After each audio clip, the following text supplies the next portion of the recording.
Hi, this is Mrs. Fields, and we're going to be talking about complex sentences today.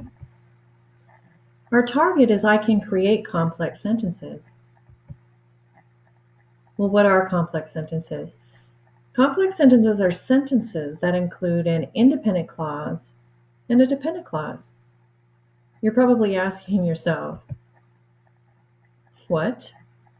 And that's okay, because we're going to start simple with the simple sentence. I took my dog for a walk. This is a simple sentence because it has a subject I and a predicate took. This is a complete sentence and it can stand all by itself. It's also called an independent clause because it is, independent and it does not need any help. Well, what are complex sentences? I know, we're getting to that. But let's first take a look at the dependent clause. Let's look at that word dependent for a second. What do you think of? Well, when I think of the dependent, I think of a little tiny baby. Because babies depend on us for just about everything. And so does the dependent clause. Let's take a look at that. Dependent. After I ate breakfast. Let me read that to you again. After I ate breakfast. I know what you're thinking. Mrs. Fields, this is not a complete sentence. And you're right. It cannot stand by itself. So we call this a dependent clause because it needs help. Let's take a look at this sentence a little differently. Ready? After I ate breakfast.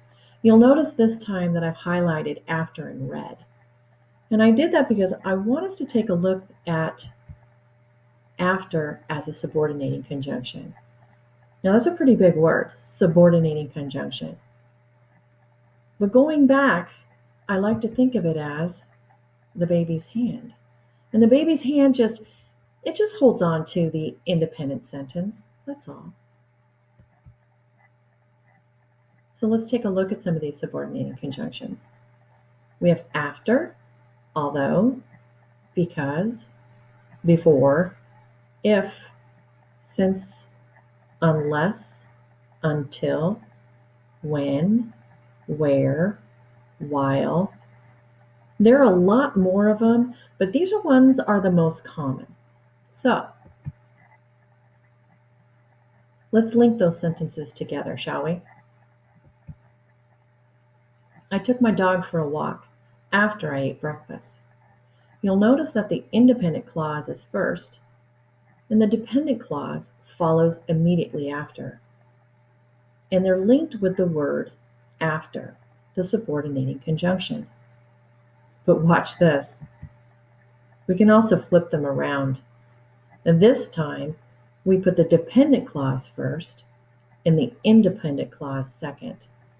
If you do that, just make sure that you link them with a comma. Let's take a look at this in a different way. Sometimes I like to start off simple with two simple sentences. Let's see what that might look like. Here we go. She was playing kickball at recess. Simple enough. Cindy fell and cut her knee. Also a simple sentence. We are now going to link these together. I've chosen a subordinating clause for you. While. Ready? Here we go. While she was playing kickball at recess, Cindy fell and cut her knee. This time, the dependent clause is first, and the independent clause is second. Remember, if the dependent clause goes first, it always has to be connected with a comma. Ready to flip it around? Here we go. Cindy fell and cut her knee while she was playing kickball. This time, it follows with no comma. All right, you guys, it's your turn. After dinner is over, I will take you to the mall. Now it's your turn to give it a try. Until then, TTFN.